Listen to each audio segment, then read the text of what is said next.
बच्चों motion chapter हम एसचान से फिनिश कर चुके हैं। Force and laws of motion को एसचान बुक से हम सॉल्व कर रहे थे, इसकी एक्सरसाइजेस। अब पेज नंबर 56 अगर आप ओपन करेंगे तो आपको क्वेश्चन नंबर 37 मिलेगा, डिफाइन द टर्म फोर्स। तो यहां से हम स्टार्ट करने जा रहे हैं बच्चों, ठीक है, इस वीडियो में।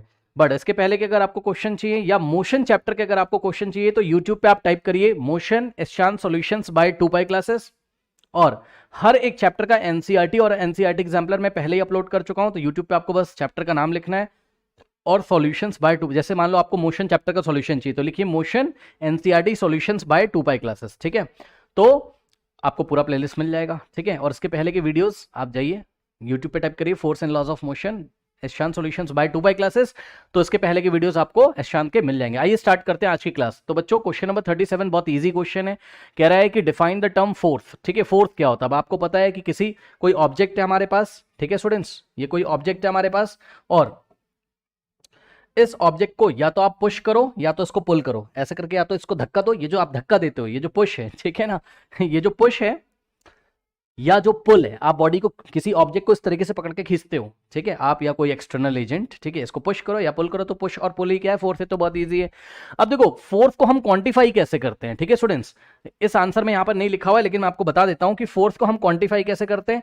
अगर आपको फोर्स को क्वांटिफाई करना हो, यानी कि फोर्स का न्यूमेरिकल वैल्यू अगर पता करना हो कि फोर्स कितना, तो उसके लिए फॉर्मूला होता है, आपको पता है, F is equals to M into a. ये बात भी आप यहां पर लिख सकते हैं कि इस तरीके से हम फोर्स की वैल्यू निकालते हैं, मास को एक्सेलरेशन से मल्टीप्लाई करके, ठीक है स्टूडेंट्स। फोर्स एक वेक्टर क्वांटिटी होती है, याद रखिएगा, फोर्स एक वेक्टर क्वांटिटी होती है। इसमें मैग्नीट्यूड भी होता है, डायरेक्शन भी होता है, सारी बातें मैं आपको बता दे रहा हूं। फोर्स का जो यूनिट होता है वो क्या होता है, न्यूटन होता है। फोर्स का जो यूनिट होता है वो क्या होता है, न्यूटन होता है। न्यूटन को कैपिटल N से हम लिखते हैं, ठीक है। जैसे मास को किलोग्राम में मेजर करते हो आप, एक्सेलरेशन को मीटर पर सेकंड स्क्वायर में मेजर करते हो, उसी तरीके से फोर्स को न्यूटन में मेजर करते हो। और फोर्स क्या है, फोर्स आपकी एक वेक्टर क्वांटिटी है, ओके। ये स्केलर नहीं है, वेक्टर क्वांटिटी है। जैसे कि आपने फोर्स लगाया तो आपसे पूछेंगे कौन सी डायरेक्शन में लगाया, तो आपको डायरेक्शन भी बताना पड़ेगा, ठीक है। ये बात हो गई। इसके बाद इन्होंने हमसे क्या बोला है, ठीक है स्टूडेंट्स, कह रहा है state the various effect of force, ठीक है। फोर्स के कौन कौन से इफेक्ट हो सकते हैं, ठीक है स्टूडेंट्स। तो आइए इसको मैं आपको एग्जांपल की हेल्प से बताता हूं, ठीक है। Number 1, force can move a stationary body. अब आपको भी पता है, अगर कोई स्टेशनरी बॉडी है, कोई बॉडी है जो स्टेशनरी है ऐसे रेस्ट पे, ठीक है, अगर आप इस पे फोर्स लगा दोगे तो ये चल सकती है, ऑब्वियसली मोशन कर सकती है। ये देखिए मूव कर सकती है, स्टेशनरी बॉडी, मैंने फोर्स लगाया, मोशन कर रही है, ठीक। तो फर्स्ट इफेक्ट है force can move a stationary object या stationary body. Number 2, it can stop a moving body, okay students. कोई बॉडी अगर मोशन कर रही है और उसके ऊपर अगर फोर्स लगा दिया जाए तो स्टॉप हो सकती है, ऑब्वियसली। जैसे फॉर एग्जांपल एक छोटा सा हम आपको एग्जांपल देते हैं। मान लीजिए बच्चों की ये सरफेस है, ठीक है, ये सरफेस है आपके प्लेग्राउंड का सरफेस है, ये एक बॉल है। बॉल को आपने इस तरीके से, क्रिकेट बॉल है, ओके, तो बॉल को आपने इस तरीके से पीछे से पुश किया तो ये बॉल लुढ़कते हुए इस तरीके से जा रही है, ठीक। ये ऐसे मोशन कर रही है, लेकिन थोड़ी देर के बाद आप क्या देखते हो, एक बार आपने ऐसे धीरे से मारा इसको, ये जाके यहाँ पर स्टॉप हो जाती है, ठीक। आपने इसको फोर्स लगा के भेजा था, अब ये स्टेट ऑफ मोशन में थी, लेकिन ये क्यों स्टॉप हो गई? तो जवाब है बॉल के ऑपोजिट डायरेक्शन में 2 अनबैलेंस फोर्स लग रहे थे। कौन कौन सा? एक तो एयर रेजिस्टेंस, इस एयर रेजिस्टेंस की वजह से, और यहां पर देखिए बॉल के मोशन के ऑपोजिट डायरेक्शन में फ्रिक्शनल फोर्स लग रहा था। कौन सा फोर्स लग रहा था?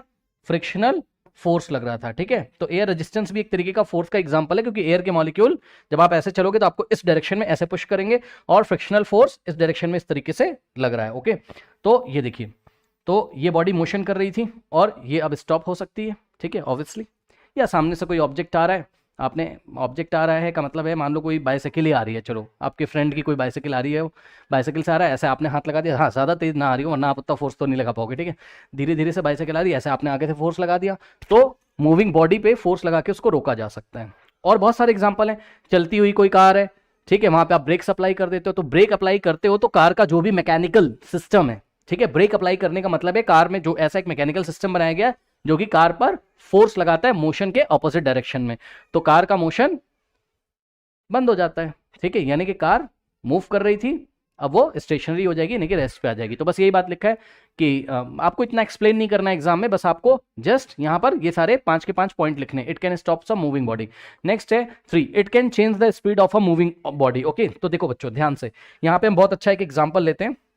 मान लीजिए ये आपके फ्रेंड की साइकिल है, अब वो अपनी साइकिल से जा रहा है, ठीक, ये मोशन की डायरेक्शन है, ओके स्टूडेंट्स। और मान लो कि आपके फ्रेंड की मोशन की डायरेक्शन ये है, और इस टाइम आपके फ्रेंड की साइकिल की जो स्पीड है मान लो वो है क्या 5 मीटर पर सेकेंड, मान लो बहुत तेज जा रहा है भाई, थोड़ा स्लो कर लो इसकी स्पीड को ठीक है ना। ओ 1 सेकेंड,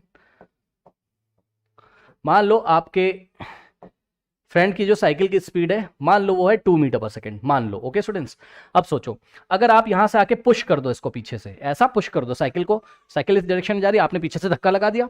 जैसे आप पीछे से पुश करोगे, पुश क्या एक तरीके का फोर्स है, जैसे आप पुश करोगे इसकी स्पीड क्या होगी, बढ़ जाएगी। आप खुद एहसास करो इस चीज को, ये साइकिल से जा रहा था कांस्टेंट स्पीड से 2 मीटर पर सेकंड से, आप पीछे से दौड़ते हो, आपने धक्का लगा दिया इस तरीके से। जैसे ही आप पुश करोगे इसकी स्पीड क्या होगी, 2 से बढ़ के सपोज 3 मीटर पर सेकंड हो गई। ये देखिए स्पीड इंक्रीज हो गई। ठीक है, तो हम बोलेंगे कि भाई जो पुश है यानी कि जो फोर्स है, क्योंकि फोर्स क्या पुश या पुल है, ठीक, तो फोर्स क्या कर सकता है, स्पीड को चेंज कर सकता है। ये देखिए ये आपका एग्जांपल रहा। इसी तरीके से इसी में हम एक एग्जांपल ले सकते हैं। मान लीजिए कि आपके फ्रेंड की बाइसिकल इस डायरेक्शन में जा रही थी ऐसे, ये देखिए इस तरीके से। ओके, ये मोशन की डायरेक्शन है, और अब आपने क्या किया, आपने पीछे से इस बार पुश नहीं किया, उसका जो पीछे का साइकिल का कोई पोर्शन पकड़ के आपने ऐसे पुल कर लिया, पीछे की तरफ खींच लिया। ठीक है, तो यदि आप ऐसे खींच लोगे पीछे, ये आपने ऐसे पुल कर लिया। अब पुल क्या एक तरीके का फोर्स, यानी कि आपने ऐसे पीछे की डायरेक्शन में फोर्स लगाया, तो क्या होगा सोचो। मान लो इसकी स्पीड कितनी थी, पहले इसकी स्पीड कितनी थी 3 मीटर पर सेकेंड, अब इसकी स्पीड डिक्रीज हो जाएगी 1 मीटर पर सेकेंड हो जाएगी। स्पीड इसकी स्लो हो गई। लीजिए क्या दिक्कत है, यहाँ फास्ट हो गई, पीछे पुश किया, यहाँ पुल किया। ठीक है, मोशन के ऑपोजिट डायरेक्शन में आपने फोर्स लगाया, इसकी स्पीड डिक्रीज हो गई। यानी कि फोर्स क्या कर सकता है, फोर्स स्पीड को चेंज कर सकता है। यस सर, स्पीड को इंक्रीज भी कर सकता है, स्पीड को डिक्रीज भी कर सकता है। तो ये एग्जांपल है, इसलिए हमने यहां पर लिखा हुआ है क्या कि yes it can change the speed of a moving body. यदि कोई बॉडी मूव करी तो उसकी स्पीड ये चेंज कर सकता है। ठीक है स्टूडेंट्स, ये बातें हो गई। इसके बाद देखिए जरा यहां पर ये लिख लेना, F = m में फोर्स को क्वांटिफाई करने का तरीका है। ओके, सो नाउ अब देखिए बच्चों, जो नेक्स्ट पॉइंट है वो आप क्या एक्सप्लेन करोगे, force can change the direction of a moving body. यदि कोई बॉडी मूव कर रही है तो फोर्स लगाने से उस मूविंग बॉडी की डायरेक्शन भी चेंज हो सकती है। इसका बहुत बेस्ट एग्जांपल है जब आप फुटबॉल खेलते हो। ठीक, जब आप फुटबॉल खेलते हो तो आपने देखा है, मान लीजिए कि यहां से फुटबॉल आ रही है इस डायरेक्शन में, और आप यहां पर खड़े हुए हो और आपने इसको किक कर दिया। जब बॉल ऐसे यहां पहुंचती है, अभी मोशन की डायरेक्शन ये है, पॉइंट ए से बी की तरफ, ये ए है और ये बी, पॉइंट ए से बी की तरफ मोशन की डायरेक्शन। जैसे ही आपने किक किया ये बॉल इधर चली गई, ये देखिए। ठीक है, ये बी से सी की तरफ जाती है। ठीक है स्टूडेंट्स, तो इस तरीके से जब आपने किक किया, किक करने का मतलब क्या है, आप इसको पुश कर रहे हो। क्या कर रहे हो, पुश कर रहे हो, यानी कि एक फोर्स लगा रहे हो, तो इसकी डायरेक्शन चेंज हो गई। पहले डायरेक्शन ऐसे थी, अब डायरेक्शन इधर हो गई। पहले ए से बी की तरफ थी, अब बी से सी की तरफ हो गई। ठीक, तो इस तरीके से जो आपका फोर्स है वो डायरेक्शन ऑफ मूविंग बॉडी, यानी कि मूविंग बॉडी की डायरेक्शन को क्या कर सकता है, चेंज कर सकता है। Can change the direction of moving body. उसके बाद it can change the shape and size of a body. इसका एग्जांपल आप क्या दे सकते हो, देखो बच्चों इसका एग्जांपल देख सकते हो आप। एक स्प्रिंग ले लीजिए। ठीक है, स्प्रिंग आपने देखा है, नहीं देखा है तो गूगल करके देखिए स्प्रिंग कैसा दिखता है। स्प्रिंग सबने देखा होगा। ठीक है, तो ये देखिए ये इस तरीके से स्प्रिंग है, ये एक स्प्रिंग है, और अभी इसका शेप एंड साइज ऐसा है, ये आपको दिख रहा है। ठीक, ये इतना साइज है और शेप इसका है कि ये हेलिक्स इसको बोलते हैं। ठीक है, ये हेलिकल जो छल्ले टाइप के यहाँ पे बने हुए हैं, बहुत पास है। जैसे ही आपने इसको पकड़ के खींचा, मान लो आपने एक फोर्स इधर से लगाया F1 इस डायरेक्शन में, और एक फोर्स इधर लगाया F2 इस डायरेक्शन में। ओके स्टूडेंट्स, ये ऐसे, और मान लो F1 F2 आपस में इक्वल है ऑब्वियसली, क्योंकि हमें बैलेंस फोर्स का यहाँ पे एग्जांपल देना। बैलेंस फोर्स ही जो होते हैं वो हमेशा, बैलेंस फोर्स क्या होते हैं, जब किसी बॉडी पे लगने वाला नेट फोर्स क्या होता है, 0 होता है। तो ऐसे फोर्सेस को हम क्या बोलते हैं, बैलेंस फोर्स। तो मान लो 5 न्यूटन आपने इधर लगाया, 5 न्यूटन, और 5 न्यूटन मान लो आपने इधर लगाया, तो बच्चों नेट फोर्स कितना हो जाएगा, 0। 5 कर देंगे कैंसिल। तो ये बैलेंस फोर्सेस के भी एग्जाम्पल है। स्टार्टिंग से क्वेश्चन देखा होगा तो आप समझ रहे होगे, मतलब पूरा सीरीज अगर आप देख रहे होगे इसका प्लेलिस्ट, तो आप समझ रहोगे। मैं बहुत डिटेल में एक्सप्लेन कर चुका हूँ कि बैलेंस फोर्सेस क्या होते हैं। नहीं पता है तो पहले के क्वेश्चन देखिए। ओके ना, वापस आते हैं। तो ये बैलेंस फोर्सेस शेप और साइज क्या कर सकते हैं, चेंज कर सकते हैं। ठीक, तो अब आप ध्यान से बच्चों चेक करो जरा, ये देखिए ये ऐसे एलोंगेटेड हो जाएगी, स्प्रिंग पे ऐसे पकड़ के खींचा आपने, बैलेंस फोर्स है, तो नेट फोर्स तो इसके ऊपर 0 है, 5 कैंसिल। लेकिन बैलेंस फोर्सेस क्या कर सकते हैं, शेप और साइज को चेंज कर सकते हैं। तो यहां पे देखिए ये ऐसे एलोंगेटेड हो जाएगी, ये देखिए, ये लीजिए क्या शेप चेंज हो गया। यस सर, क्यों, पहले दिखने में, शेप का मतलब दिखने में वो कैसा लग रहा है, पहले दिखने में ऐसे थे, ये छल्ले पास थे, खींच दिया आपने, अब ये छल्ले जो है यानी कि जो हेलिक्स है इसका, ये क्या हो गया, ऐसे दूर दूर हो गया, तो शेप तो चेंज हो गया। क्या साइज चेंज हो गया, यस सर साइज चेंज हो गया। पहले इसकी लेंथ कितनी थी, x यूनिट्स, अब इसकी लेंथ x से बढ़ के कितनी हो गई, y यूनिट। तो शेप भी चेंज हो गया और साइज भी इसका चेंज हो गया। तो इस तरीके से आप बोल सकते हो कि force can change the shape and size of a body. Okay students, note कर लीजिए।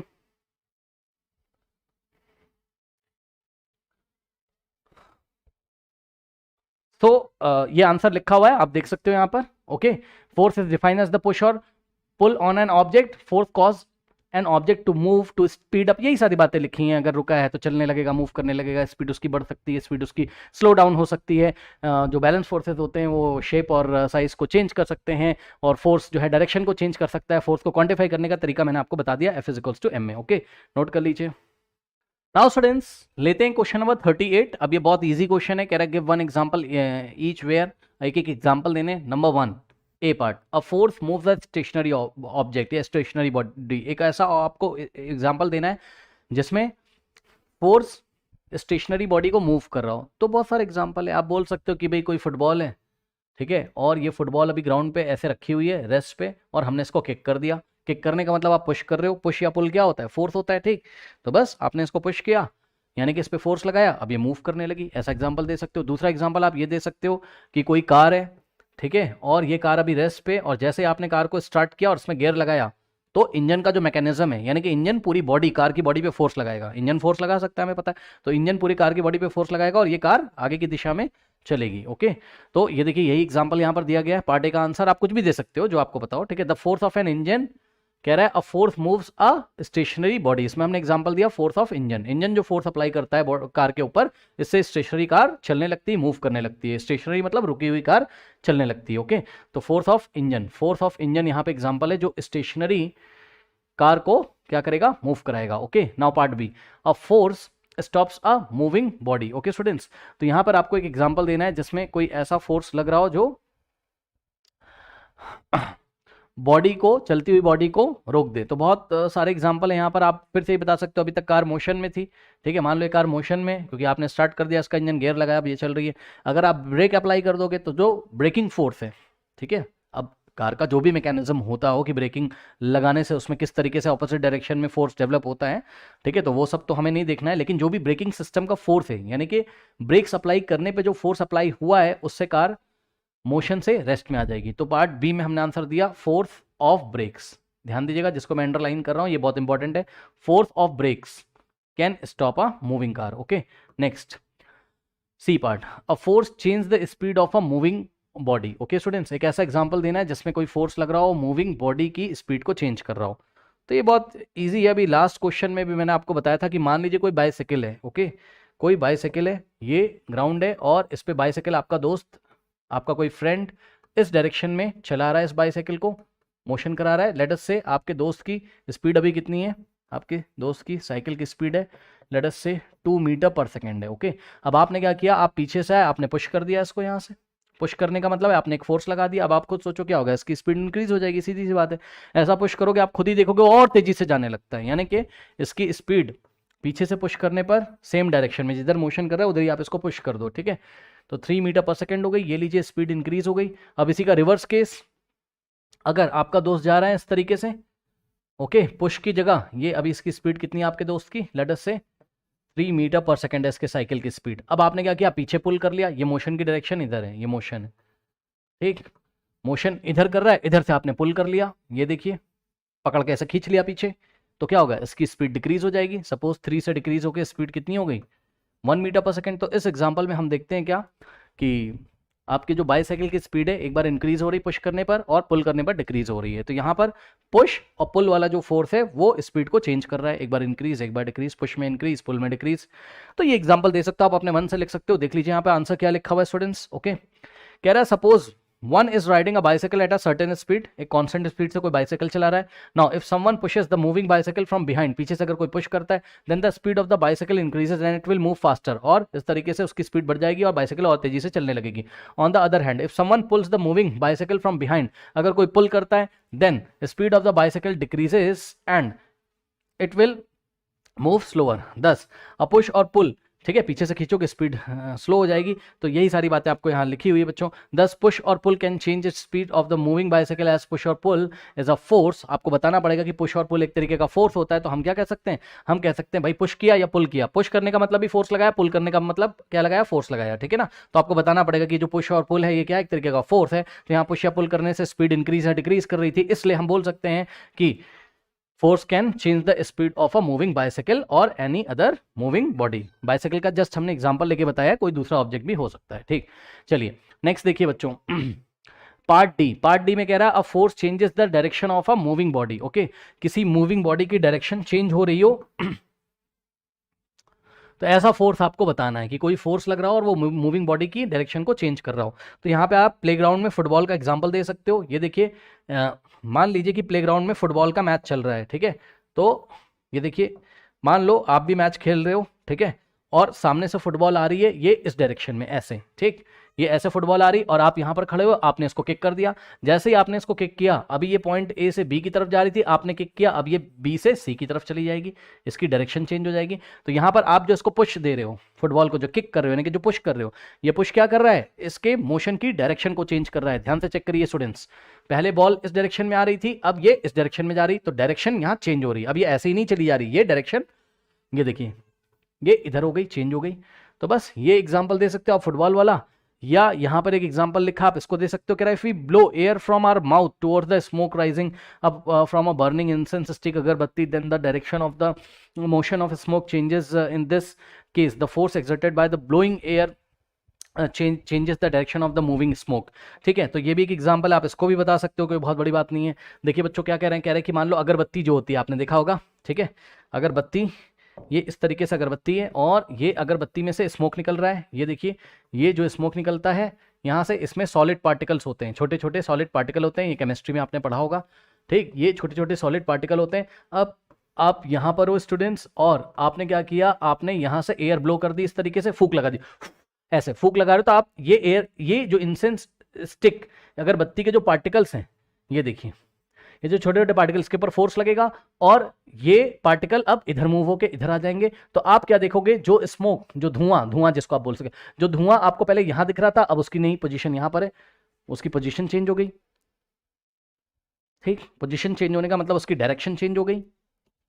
ठीक, डायरेक्शन कैसे चेंज हुई, थोड़ा सा देखिए, पहले ये इस दिशा में ऊपर जा रहा था और आपने ऐसे फोर्स लगा दिया, तो इसके मोशन की डायरेक्शन चेंज हो गई। पहले ये एक पार्टिकल पकड़ लो, कोई एक पार्टिकल पकड़ लो, कोई ये वाला पार्टिकल, ठीक, ये ऐसे मोशन कर रहा था पहले, आपने इधर से फूंक लगा दी, अब इसका मोशन ऐसे हो गया। देखिए, पहले उधर थी डायरेक्शन, अब ऐसे हो गई डायरेक्शन, डायरेक्शन चेंज हो गई इसकी। तो फोर्स डायरेक्शन को चेंज कर सकता है, ये भी आप एग्जांपल दे सकते हो। फुटबॉल वाला मुझे ज्यादा बेस्ट लगता है, ठीक है, वो आप बता सकते हो एग्जाम में। सो अब आप देख लो बच्चों, या पढ़ लीजिएगा क्या लिखा हुआ है, if we blow air from our mouth, ठीक है, तो आप इसको पढ़ लेना, बहुत इजी है। नेक्स्ट ई पार्ट देखिए, कह रहा है कि a force changes the shape and size of a body. Okay students, तो ध्यान से चेक करो, अभी लास्ट क्वेश्चन में भी मैंने आपको शेप और साइज चेंज करने का एक एग्जांपल बताया था। क्या बताया था, स्प्रिंग का एग्जांपल बताया था। ओके स्टूडेंट्स, तो ये देखिए, ये कोई स्प्रिंग है इस तरीके से, ये कोई स्प्रिंग है, हेलिक्स शेप होता है इसका, ये ऐसे छोटे छोटे छल्ले हैं इसमें गोल गोल, और ये ऐसे पास पास है। तो अभी इसका शेप और साइज आप देख ही रहे हो, है ना। शेप का मतलब इसकी बनावट कैसी है, गोल गोल छल्ले इसमें हेलिक्स पास पास, और साइज का मतलब इसकी लेंथ कितनी है, इसकी लेंथ कितनी है, इसकी लेंथ है सपोज x अभी, ठीक। अब मान लो आप इस पे बैलेंस फोर्स लगाते हो। बैलेंस फोर्स का मतलब क्या होता है, ऐसे फोर्स जिनका नेट फोर्स कितना आता है, ऐसे फोर्सेस जिनका रिजल्टेंट फोर्स कितना आता है, 0।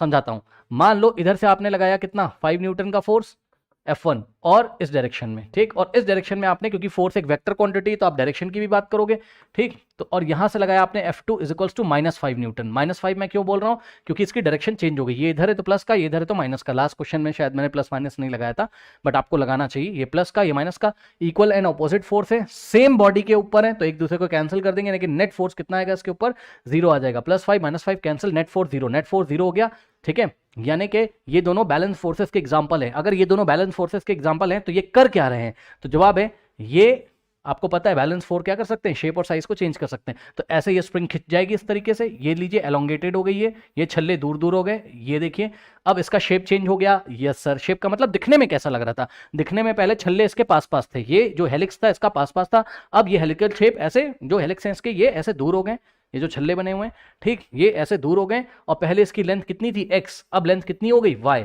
ठीक है, तो यहां से y is greater than x, तो आप देख सकते हो लेंथ के बारे में मैं बात इसलिए कर रहा हूं क्योंकि मैं साइज की बात करना चाहता हूं। साइज चेंज हो गया, साइज का मतलब लेंथ, शेप का मतलब इसकी बनावट, बनावट भी इसकी चेंज हो गई, पहले छल्ले पास पास थे अब दूर दूर हो गए, शेप चेंज हो गया, लेंथ इसकी इंक्रीज हो गई यानी कि साइज चेंज हो गया। क्या दिक्कत है बताइए? ठीक, तो ये एग्जांपल दे दो स्प्रिंग वाला।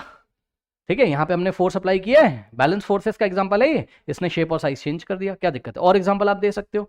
ठीक, आपने देखा होगा जो पॉटर होता है, ठीक है, यानी कि जो कुम्हार होता है जो मिट्टी के बर्तन बनाता है, ठीक है, जो गीली मिट्टी लेके वो इस तरीके से पॉट को बनाता है, इस तरीके से अपने हाथ से वो उसको शेप देता है फोर्स लगा लगा के, है ना। तो गीली मिट्टी जो होती है उसका शेप चेंज हो जाता है, वो मिट्टी के बर्तन के शेप में आ जाती है, तो अपने हाथों से इस तरीके से जो फोर्स लगाता है, ठीक है स्टूडेंट्स, उस फोर्स की वजह से क्या होता है, उसके शेप में और साइज में चेंज आ जाता है। किसके? जो गीली मिट्टी होती है। ठीक, गीली मिट्टी ली उसने पहले, ये ऐसे गीली मिट्टी, कभी आप गूगल करके देखिए किस तरीके से मिट्टी के बर्तन बनाए जाते हैं, ये ऐसे गीली मिट्टी है, और इसको लिया, जो भी उनका सिस्टम होता है आपने देखा होगा, ये इससे पॉट बना दिया ऐसे, इसको घुमा घुमा के मिट्टी को किसी हाँ बेस के ऊपर, तो आप देखिए कैसे किया जाता है। तो यहाँ पे भी इस गीली मिट्टी के ऊपर फोर्स लगाया जा रहा है पॉटर के द्वारा। ओके, तो इसका शेप और साइज दोनों चेंज हो गया। ठीक, पहले ये ऐसी दिख रही थी, अब ये ऐसी दिख रही है, पहले इसका साइज इतने में था, अब इसका साइज इतने में हो गया। ठीक, आई थिंक आप समझ गए होंगे। कुछ भी एग्जांपल दे दो, स्प्रिंग वाला तो बहुत बेस्ट एग्जांपल है, ये दे दो, या फिर यहाँ पर ये दे दो जो मैंने आपको बताया पॉटर वाला। कह रहा है the shape of needed wait clay, गीली मिट्टी, नीडेड वेट क्ले मतलब सनी हुई गीली मिट्टी। Okay, changes when a Potter converts it into pots of different shapes and sizes. Okay, this happens because the Potter applies force, ठीक है, on the need wait clay. Note कर लीजिए। Now students लेते हैं question number 39। What do you understand by the term balance forces and unbalance forces? देखिए बच्चों, इसको मैं आपको एग्जांपल की हेल्प से बताता हूं, फिर मैं आपको डेफिनेशन बताऊंगा। देखिए बैलेंस फोर्सेज क्या होते हैं, एग्जांपल आप समझो। देखो, मान लो कि ये एक सरफेस है, ठीक, और इस सरफेस के ऊपर एक बॉक्स रखा हुआ है, ये बॉक्स रखा है। अब ध्यान से सुनो, बॉक्स का वेट लगेगा नीचे की डायरेक्शन में। सुन लो, ये बॉक्स का जो वेट है, वेट क्या होता है?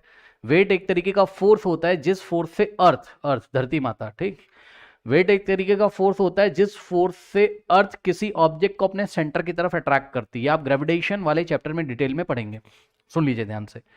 ये देखिए, ये एक ऑब्जेक्ट रखा है, ठीक है, मतलब बॉक्स रखा है, ये एक सरफेस पे रखा हुआ है, टेबल पे रखा हुआ है।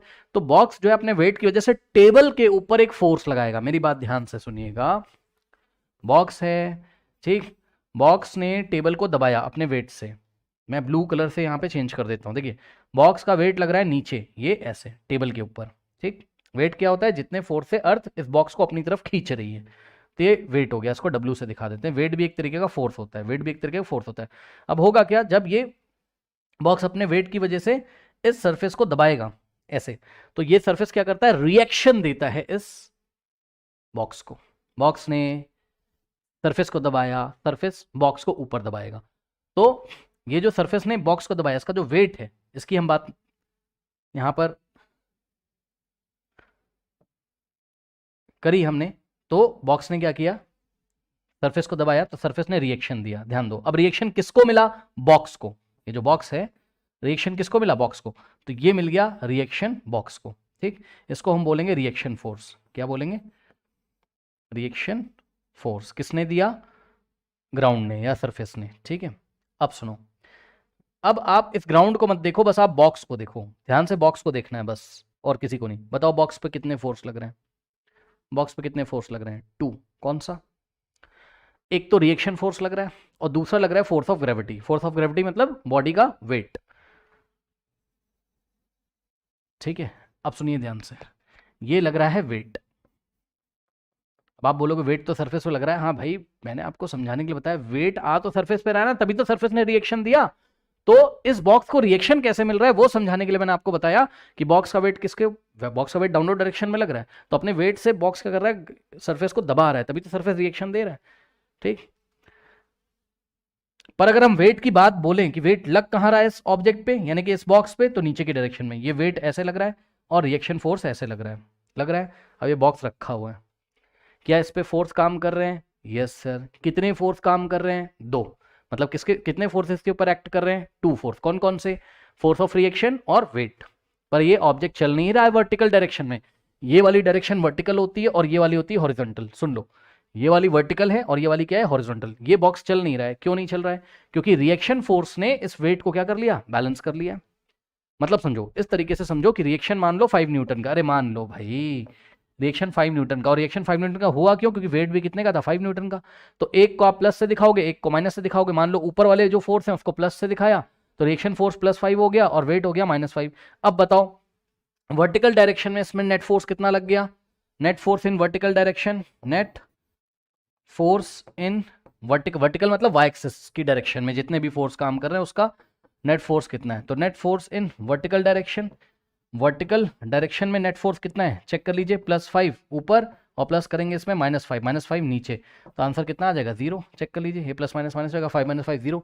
तो नेट फोर्स कितना हो गया? 0 न्यूटन। तो ये दोनों फोर्स जो है, रिएक्शन फोर्स और वेट वाला फोर्स, या फोर्स ऑफ ग्रेविटी भी आप इसको बोलते हो, जो इसका वेट लग रहा है, ठीक है। तो इन दोनों ने एक दूसरे को बैलेंस कर लिया, कि इसका नेट फोर्स कितना है? 0 है। तो ये बैलेंस फोर्सेस के एग्जाम्पल है। कौन कौन?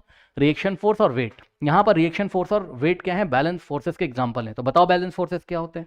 बैलेंस फोर्सेस ऐसे फोर्सेस होते हैं जिनका नेट फोर्स कितना होता है? 0। यहां पे नेट फोर्स क्या आ रहा है? 0। किसका किसका नेट फोर्स 0 आ रहा है? रिएक्शन का और वेट का। इसलिए रिएक्शन और वेट क्या है? बैलेंस फोर्सेस के एग्जाम्पल हैं। ओके स्टूडेंट्स, ठीक है। और याद रखिएगा, जब भी फोर्स बैलेंस होंगे तो बॉडी मोशन नहीं करेगी। ये देखिए, बॉडी मोशन नहीं कर रही है, ना तो ऊपर जा रही है ना नीचे जा रही है, ठीक। बॉडी की स्पीड में कोई चेंज नहीं हो सकता है, ठीक है। अभी और एग्जाम्पल से बताता हूं, रुक जाइए जरा। अब सुनो, मान लो इस बॉक्स को मैंने पुश किया, तो जब मैं इसको ऐसे पुश करूंगा तो इसकी पुश की डायरेक्शन इधर होगी, यानी कि पुश क्या एक तरीके का फोर्स है, ठीक है। तो पुश वाला फोर्स किधर लग रहा है? Right hand side. ध्यान से चेक करो, पुश वाला फोर्स किधर लग रहा है? Right hand side. ये पुश है। जब इसको इधर पुश करोगे तो आपको पता है क्या, कि जो बॉक्स है और ये सरफेस है, ठीक है, बॉक्स और सरफेस के बीच में एक तरीके का फोर्स काम करेगा, जिसको हम क्या बोलते हैं? Frictional force.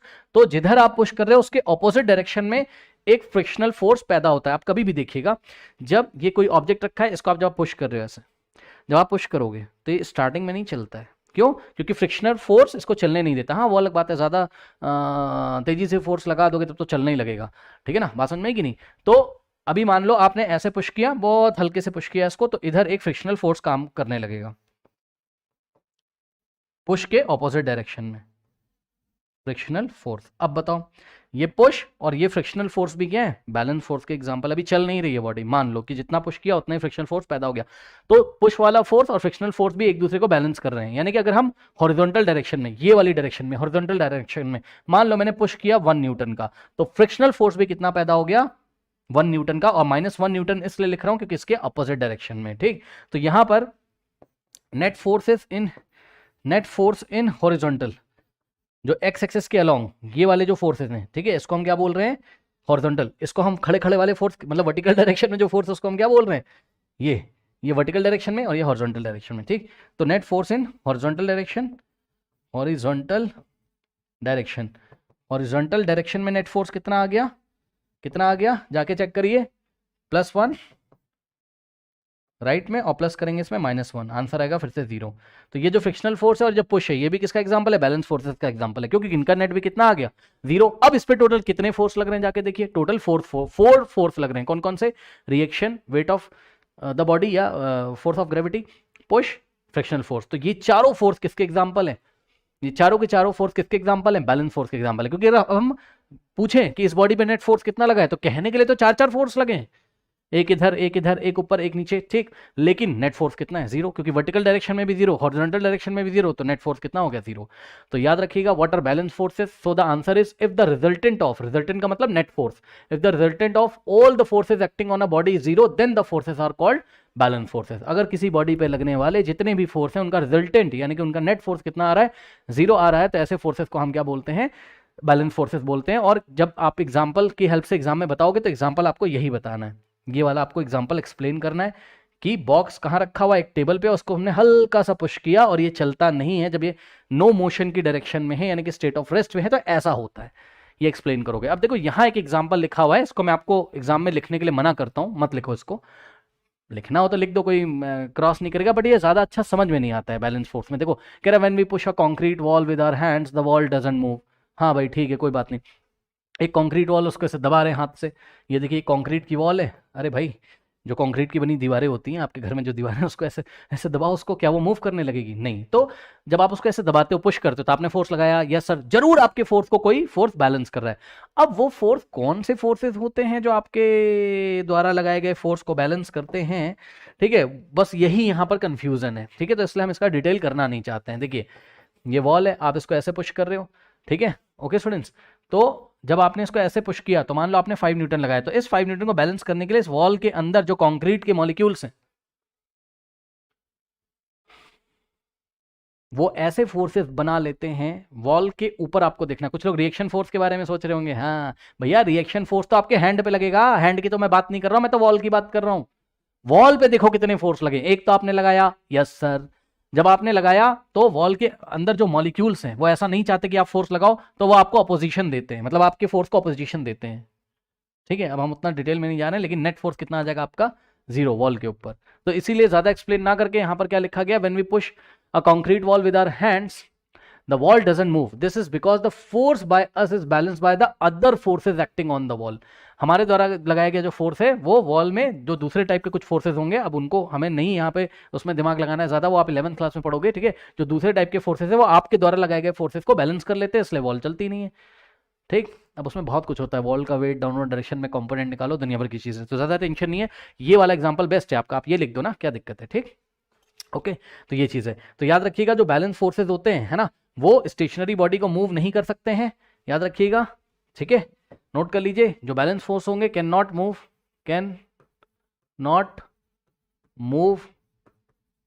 स्टेशनरी बॉडी, ठीक है। और अगर कोई बॉडी चल रही होती है तो उसको स्टॉप भी नहीं कर सकते, can not stop moving body. अगर कोई मूविंग बॉडी जा रही है ना, उसको ये स्टॉप भी नहीं कर पाएंगे बैलेंस फोर्सेस। फॉर एग्जांपल ये कोई बॉडी जा रही कांस्टेंट स्पीड से, अब आप भी सुपरमैन हो, मैं भी, दोनों आके इस पे कूद गए एक साथ, आपने मान लो 5 मीटर पर सेकंड से जा रही, 5 मीटर पर सेकंड से, ठीक, ओके, आपने इसको इधर खींचा, मैंने इसको इधर खींचा, सेम फोर्स है, कोई फर्क नहीं पड़ेगा भाई इस पे, नेट फोर्स कितना आ जाएगा, 0, जैसे जा रही थी वैसे ही जाती रहेगी, ठीक। तो हम और आप इसके ऊपर कूद गए, पकड़ के आपने इधर खींचा 5 न्यूटन से, मैंने इधर खींचा, और ये 5 मीटर पर सेकंड से जा रही थी इसकी स्पीड, कोई चेंज नहीं आएगा, क्योंकि नेट फोर्स फिर क्या हो गया, 0, आपके 5 मेरे 5 ने एक दूसरे को कैंसिल कर दिया, नेट फोर्स कितना आ गया, 0। तो मैंने जो और आपने जो फोर्स लगाया था अपोजिट डायरेक्शन में, वो किसके फोर्स है, किसके एग्जांपल है, बैलेंस फोर्स है, क्योंकि इसका नेट फोर्स कितना आ रहा है, 0 आ रहा है, और स्पीड में कोई चेंज नहीं हो रहा है, जैसे जा रही थी वैसे ही जा रही, यानी कि दो बातें पता चल गई कि बैलेंस फोर्स, एक तो स्पीड नहीं चेंज कर सकते हैं, दूसरा बॉडी अगर मोशन में है तो उसको रेस्ट में नहीं ला सकते हैं, देख ही रहे हो आप, और मोशन की डायरेक्शन भी नहीं चेंज कर सकते हैं, स्टॉप नहीं कर सकते हैं मूविंग ऑब्जेक्ट को, स्पीड को चेंज, मैं शॉर्ट में लिख देता हूं, आप समझ जाना, क्योंकि स्टार्टिंग से जो बच्चे देख के आ रहे होंगे, भाई मैं बहुत बार बता चुका हूं सारे क्वेश्चन, स्टार्टिंग से देखो, ओके। ये एस चांस की सीरीज, स्पीड को नहीं चेंज कर पाएंगे बैलेंस फोर्सेस, और क्या नहीं कर पाते, ये डायरेक्शन को नहीं चेंज कर पाते, लेकिन क्या करते हैं बैलेंस फोर्सेस, तो जवाब है बैलेंस फोर्सेस शेप और साइज को चेंज कर देते हैं। बैलेंस फोर्सेस क्या करते हैं, शेप एंड साइज को क्या कर सकते हैं, कैन चेंज, ठीक, ओके। तो एक बार रिवाइज कर लेते हैं, बैलेंस फोर्स क्या होते हैं, जब बहुत सारे फोर्सेस आपको दिख रहे हैं, उसका नेट रिजल्टेंट कितना आ रहा हो, 0, तो ऐसे फोर्सेस को हम बैलेंस फोर्स बोलते हैं। बैलेंस फोर्स क्या कर सकते हैं, शेप और साइज को चेंज कर सकते हैं, किसी बॉडी की शेप और साइज को चेंज कर सकते हैं, क्या नहीं कर सकते हैं, रुकी हुई बॉडी को चला नहीं सकते हैं, चलती हुई बॉडी को रोक नहीं सकते हैं, स्पीड को चेंज नहीं कर सकते हैं, बॉडी की डायरेक्शन नहीं चेंज कर सकते हैं।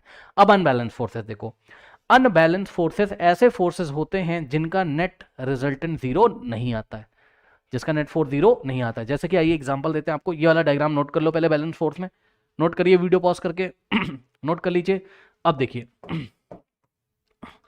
अनबैलेंस का एग्जांपल, अनबैलेंस में आप एक टॉय कार का एग्जांपल दे दो, टॉय कार का, ठीक, टॉय कार का, ठीक, ये ग्राउंड है और इस ग्राउंड पे एक टॉय कार है, खिलौने वाली गाड़ी है, इसमें भी वही होगा, खिलौने वाली गाड़ी का वेट कहाँ लगेगा, ग्राउंड पे, ग्राउंड इसको एक रिएक्शन देगा, ये तो रिएक्शन ऊपर, और यहाँ पे वेट तो उसका लग ही रहा है डाउनवर्ड डायरेक्शन में, तो रिएक्शन किसको बैलेंस कर लेगा, वेट को, यानी कि जितना रिएक्शन है उतना ही वेट है, तो वर्टिकल डायरेक्शन में नेट फोर्स कितना आ जाएगा, net force in vertical direction, okay, ये कितना आ जाएगा, 0, क्योंकि जितना वेट है उतना ही रिएक्शन मिलेगा, दोनों एक दूसरे को कैंसिल कर देंगे, मान लो +5 ये है तो -5 ये, या +5 ये -5 ये, प्लस माइनस डायरेक्शन को दिखाने के लिए लगा रहे हैं, अगर ऊपर वाला फोर्स प्लस है तो नीचे वाला माइनस है, नेट फोर्स 0 आ गया, ठीक। तो ये तो हो गया बैलेंस फोर्स, इसको छोड़ो।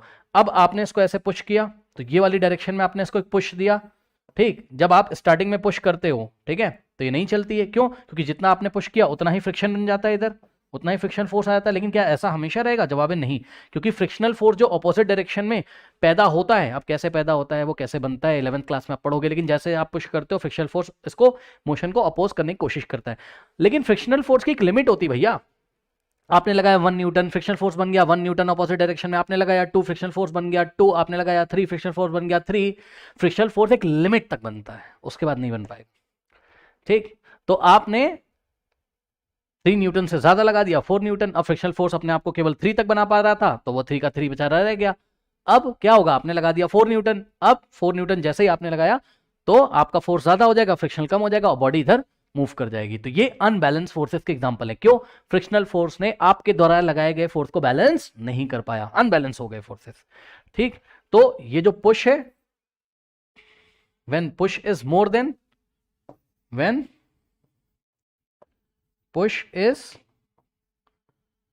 more than frictional force, when push is more than frictional force, जब push frictional force से ज्यादा होगा तो net force in horizontal ये वाली, in horizontal direction is not equals to 0। अब नेट फोर्स 0 नहीं आएगा। ठीक, फॉर एग्जांपल फ्रिक्शनल बनता था 3 न्यूटन, तो माइनस का लेते हैं क्योंकि इधर है, और पुश आपने लगाया 4 न्यूटन का, तो बताओ 4 माइनस 3 कितना आ जाएगा? 1 न्यूटन के नेट फोर्स से बॉडी इधर मूव कर जाएगी। ठीक, तो ये चीज़ है, यही चीज़ मैंने लिखी कि net force in the horizontal is not equals to 0। Okay students, तो यहाँ नेट फोर्स लगेगा, बॉडी मोशन करने लगेगी, बस यही है। तो याद रखिएगा, ये अनबैलेंस फोर्सेस के एग्जांपल है। कौन कौन? यहाँ पे जो फ्रिक्शनल फोर्स है और जो पुश हमने कर दिया है, जब पुश को हमने फ्रिक्शनल फोर्स से ज्यादा कर दिया है। ठीक, तो ये चीज है। ओके, नाउ यहाँ पे अच्छा एग्जांपल भी दिया है, देखिए, if we push a toy car lying on the ground we find that the toy car starts moving, this is because the forces exerted by our hand, मतलब जो हमने पुश दिया है, is not balanced by the other forces acting on the toy car. Okay, हमने जो push लगाया है वो अदर फोर्सेस जो एक्ट हो रहे हैं उसके द्वारा बैलेंस नहीं हुआ। अदर फोर्सेस रिएक्शन और वेट, रिएक्शन वेट तो बेचारे आपस में ही कैंसिल हो गए, तो हमारे हैंड के द्वारा लगाए गए फोर्स को क्यों ही बैलेंस करेंगे भैया? हमने ऐसे लगाया हॉरिजॉन्टल में और वो कहाँ है? वर्टिकल में, तो उनको तो छोड़ ही दो। ठीक, तो हमारे पुश को अगर कोई बैलेंस भी कर पाएगा तो वो करेगा फ्रिक्शनल फोर्स, जो कि कर नहीं पा रहा है क्योंकि वो अपने आपको एक लिमिट तक बस बना पाता है। तो पुश लग गया ज्यादा, चल जाएगी, नेट फोर्स आ गया। ठीक है, तो ये एग्जांपल आप दोगे अनबैलेंस फोर्स में। अब देखो अनबैलेंस फोर्स क्या क्या कर सकता है। ठीक, तो अनबैलेंस फोर्स जो है वो आपका सब कुछ कर सकता है। मतलब क्या स्टेशनरी ऑब्जेक्ट को अनबैलेंस चला सकता है? ब्लू से लगा रहा हूं टिक, यानी कि हमने अनबैलेंस के लिए बता रहे हैं। स्टेशनरी को चला देगा अनबैलेंस, यस।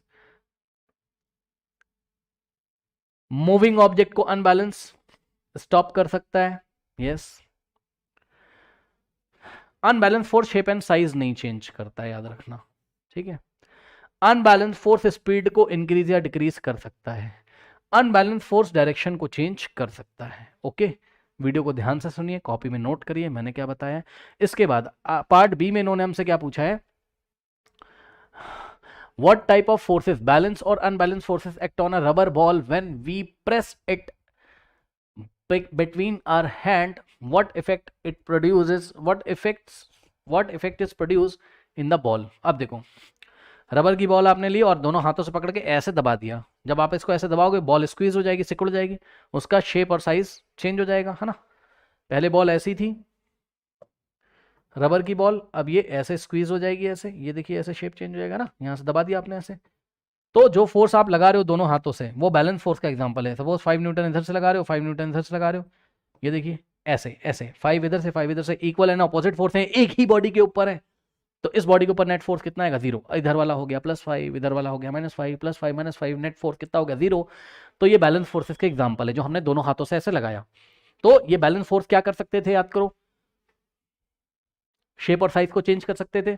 तो बॉल का जो शेप और साइज है वो चेंज हो जाएगा, स्क्वीज हो जाएगी, उसका बॉल जो है बॉल थोड़ा सा ऑब्लॉन्ग हो जाएगा, है ना, समझ गए ना, शेप चेंज होगा। ऑब्लॉन्ग का मतलब शेप स्फेरिकल टू ऑब्लॉन्ग हो जाएगा। पहले गोलाकार थी बॉल, अब ऐसी ऑब्लॉन्ग टाइप की हो गई ऐसी। ठीक, नाउ यही बात है, देखिए कह रहा है आंसर में, the balance forces change the shape of the rubber ball when we squeeze it. जब हम उसको दबाते हैं शेप चेंज हो जाएगा। क्यों?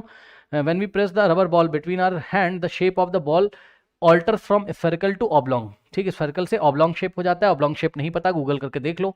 This is because two equal and opposite forces balance forces are applied by hand, हमने दोनों हाथों से इस पे इक्वल एंड ऑपोजिट फोर्सेस लगाए हैं एक ही बॉडी के ऊपर, ये बैलेंस फोर्स है 5 न्यूटन इधर से 5 इधर से, नेट फोर्स कितना आ गया 0, तो बैलेंस फोर्सेस है दोनों हाथ से लगाए गए जो फोर्स है, ठीक, तो इसका शेप क्या होगा, चेंज हो जाएगा। ओके स्टूडेंट्स, नाउ नोट कर लीजिए। नाउ स्टूडेंट्स लेते हैं question number 40, what happens to the passenger travelling in a bus when the bus takes a sharp turn. Okay, अब देखो कह रहा है कि भाई अगर कोई पैसेंजर बस में बैठा है और बस जा रही हो, अचानक से बस ने टर्न ले लिया, शार्प टर्न, अचानक से मुड़ गई, ये ऐसे कभी आपने फील किया, बस में बैठे हो आप कभी और बस कभी अचानक से ऐसे गोल चक्कर पे ऐसे मुड़ गई हो, या कोई मोड़ अचानक से आ गया हो, अचानक से शार्प टर्न ले लिया हो, ये बस ऐसे जा रही थी, ये ऐसे घूम गई, आपने क्या फील किया, सोचो, नहीं फील किया तो अगली बार फील करना है। या आप कार में जा रहे हो, अचानक से किसी ने टर्न कर लिया, आप हमेशा फील करोगे, पता क्या, आप ऐसे बैठे हो, बस ऐसे जा रही है, बस ने इधर टर्न किया, आप इधर खिड़की की तरफ भागते हो, देखिएगा जरा, ऐसा लगता है जैसे ये आपकी बॉडी का जो ऊपर वाला पोर्शन है खिड़की में जाके लड़ भी सकता है, कभी आपका सर भी ऐसे खिड़की में लग गया होगा विंडो में, ठीक, यानी कि आप साइडवेज चले जाते हैं ऐसे विंडो की तरफ, ऐसा क्यों होता है, आइए इसको समझते हैं। अब आप एक काम करो, सोचो, अज्यूम करो कि कोई बस जा रही है, ठीक, बस जा रही है और आप एक सुपरमैन हो, आप बस को ऊपर से देखते हो, ये इस तरीके से, और आप तो सब कुछ देख ही लेते हो, या बस मान लो ट्रांसपेरेंट है, सब कुछ ऊपर से दिखता है, तो बस का टॉप व्यू देखना है आपको, टॉप व्यू, ऊपर से आइए और ये बस को देखिए, बस जा रही थी और ऐसे मुड़ जाएगी, तो आइए जरा बस का टॉप व्यू देखते हैं, यानी कि ऊपर से बस को आप देख रहे हो, ठीक, ये देखिए ये बस है और ये कोई बंदा बैठा होगा इसमें बस में, ठीक, और बस का मोशन की डायरेक्शन ये थी, ये मोशन की डायरेक्शन थी।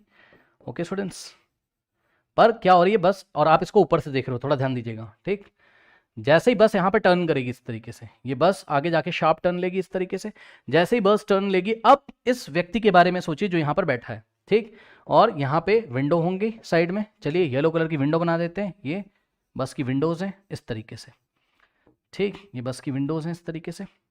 अब सुनिए ध्यान से, ये ऐसे जा रही थी तो बंदा भी ऐसे जा रहा था इस डायरेक्शन में।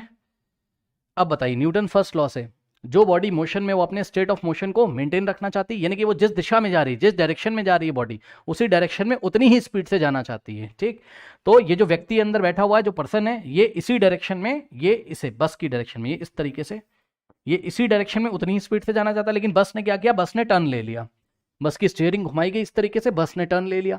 अब जब बस टर्न लेगी तो ध्यान से सुनिए, अपनी बॉडी को 2 पार्ट्स में डिवाइड करिए, एक तो कमर के नीचे का हिस्सा और एक कमर के ऊपर का हिस्सा, ठीक, तो जो आपके कमर के नीचे का हिस्सा यानी कि जो पैर है आपके, वो तो फ्लोर के कांटेक्ट में, सोचो बस की स्टीयरिंग घुमाई गई, तो जो बस की स्टीयरिंग है वो पूरी बस को कंट्रोल करती है, तो बस का जो फ्लोर है, जो बेस है बस का, जिसपे आपके पैर हैं, भाई आप पैर कहाँ रखते हो, बस के फ्लोर पे, ठीक है, तो आपके जो फीट है नीचे वो बस के फ्लोर के कांटेक्ट में है, तो जैसे ही बस की फ्लोर टर्न लेगी तो आपके पैर भी टर्न हो जाएंगे, क्योंकि आपके पैरों के ऊपर भाई कुछ तो फोर्स लगा है, फोर्स डायरेक्शन चेंज कर सकता है, यस सर, तो पहले आपके जो फीट थे वो स्ट्रेट डायरेक्शन में जा रहे थे, उस पर फोर्स लग गया बस की फ्लोर के द्वारा, क्योंकि बस की स्टीयरिंग घुमाई गई तो पूरी बस घूम जाएगी ना, तो उसके फ्लोर के कांटेक्ट में आपके पैर होने के कारण आपके पैरों पे फोर्स लगा, force can change the direction, yes sir, तो आपके पैरों की दिशा तो चेंज हो जाएगी, यहाँ बस जब आगे आ जाएगी, मान लो यहाँ पर बस आ गई, ठीक, और आप यहाँ बैठे हुए थे ना, आप यहाँ बैठे थे, तो आपके पैर तो उधर चले जाएंगे बस की डायरेक्शन में, ये इस तरीके से, लेकिन नीचे के भाग की बात करो, ऊपर के पोर्शन का क्या, ये कमर से ऊपर का हिस्सा,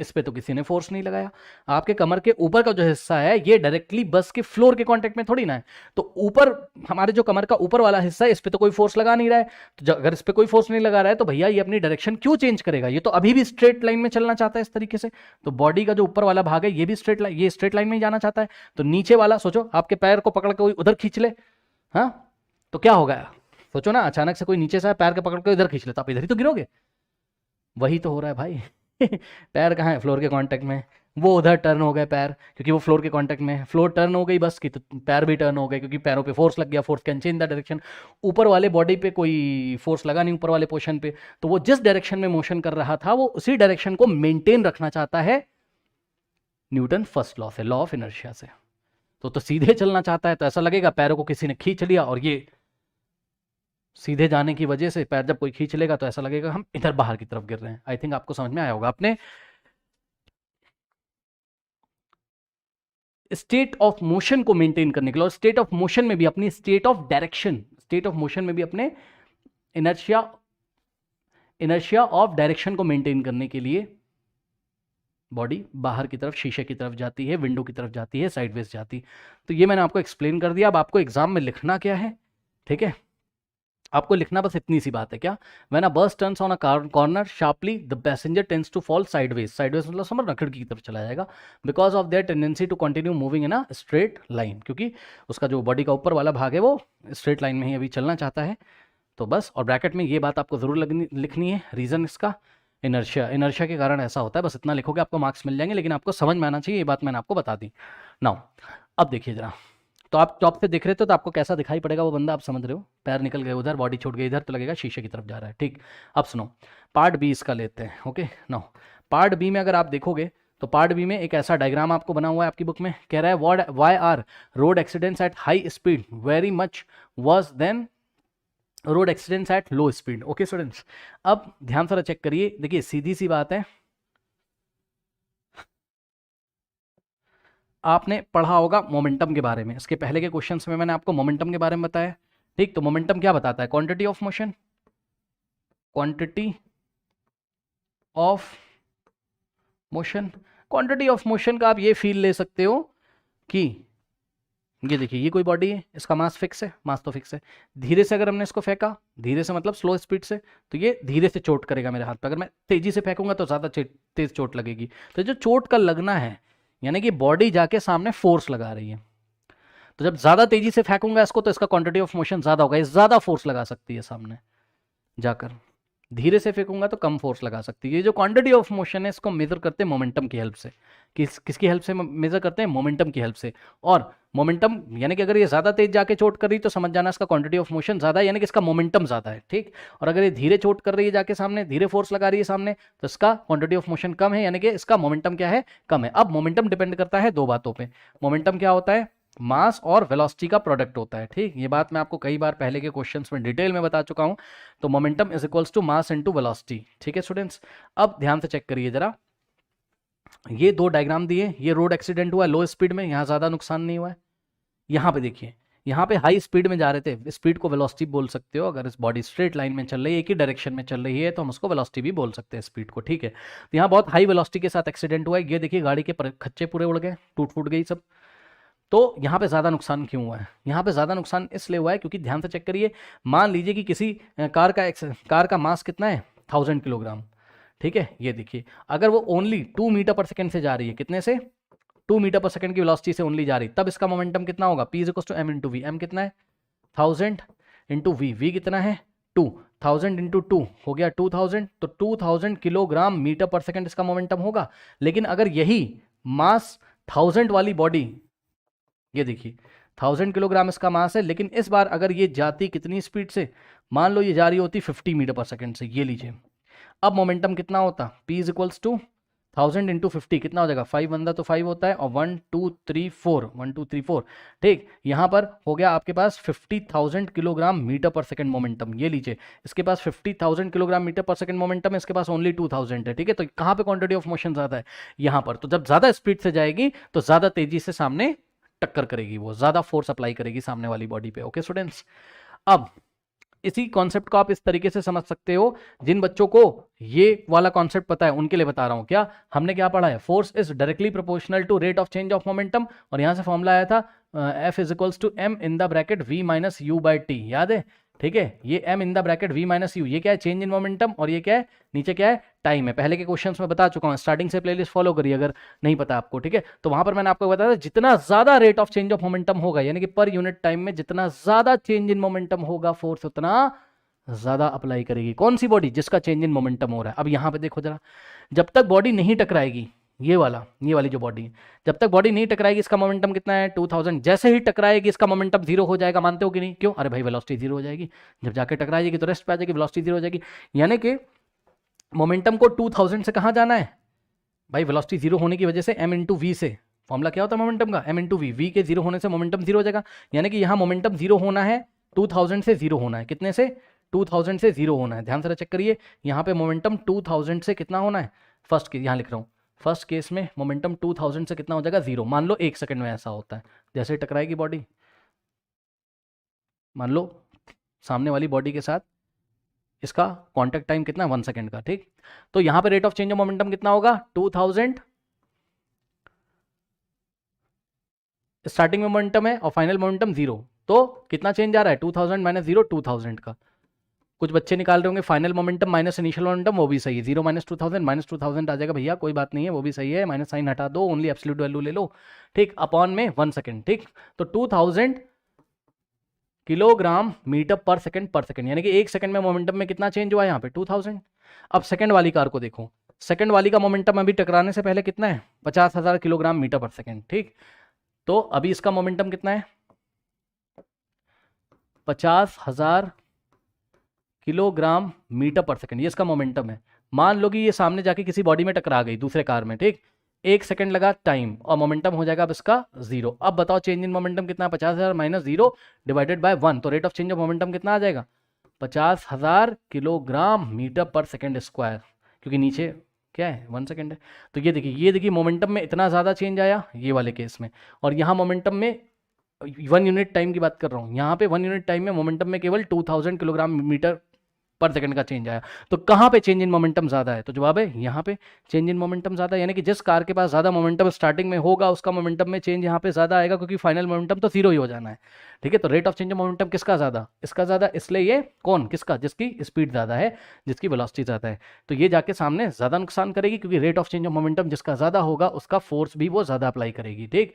तो जाके सामने ज्यादा फोर्स अप्लाई करेगी सामने वाली कार पे, तो भयंकर एक्सीडेंट होगा। अब सामने वाली कार पे अगर अप्लाई करेगी ये फोर्स, तो सामने वाली भी इसके ऊपर ऑपोजिट डायरेक्शन में फोर्स लगाएगी, एक्शन रिएक्शन लो, इसने लगाया इस पे तो ये भी इस पे लगाएगी, समझ गए ना। इसलिए जिस गाड़ी का मोमेंटम ज़्यादा होगा, और कब ज़्यादा होगा मोमेंटम, जब उसकी स्पीड ज़्यादा होगी, तो वो ज़्यादा नुकसान करेगी, वहाँ बहुत खराब तरीके से एक्सीडेंट होगा, गाड़ी के सब पर खर्चे यहाँ पे उड़ गए हैं, देख सकते हो आप। ओके, सो अब आंसर क्या लिखना है देख लीजिए, कह रहा है आंसर देख सकते हो आप, कह रहा है कि कहाँ गया, यस फर्स्ट वाला बता दिया, सेकंड कह रहा है it is a common observation that the road accident due to the vehicles travelling at high speed are much worse, ये बहुत गंदे एक्सीडेंट्स होते हैं जब गाड़ी तेज जा रही होती है, then those with the vehicles with low speed, reason is this is because the momentum of vehicle running with greater speed is high and cause a lot of damage to the vehicles and injuries to the passenger during the collision। असली बात मैंने आपको बता दी, अगर आपको लिखना हो तो आप लिख सकते हो, जिस बॉडी की स्पीड ज़्यादा होती है उसमें rate of change of momentum ज़्यादा होता है, जिसकी स्पीड कम होती है उसमें rate of change of momentum कम होता है। न्यूटन सेकंड लॉ से आप बोल सकते हो rate of change of momentum जहाँ पे ज़्यादा होगा वहाँ पे फोर्स क्या होगा, ज़्यादा अप्लाई करेगी वो बॉडी, ओके।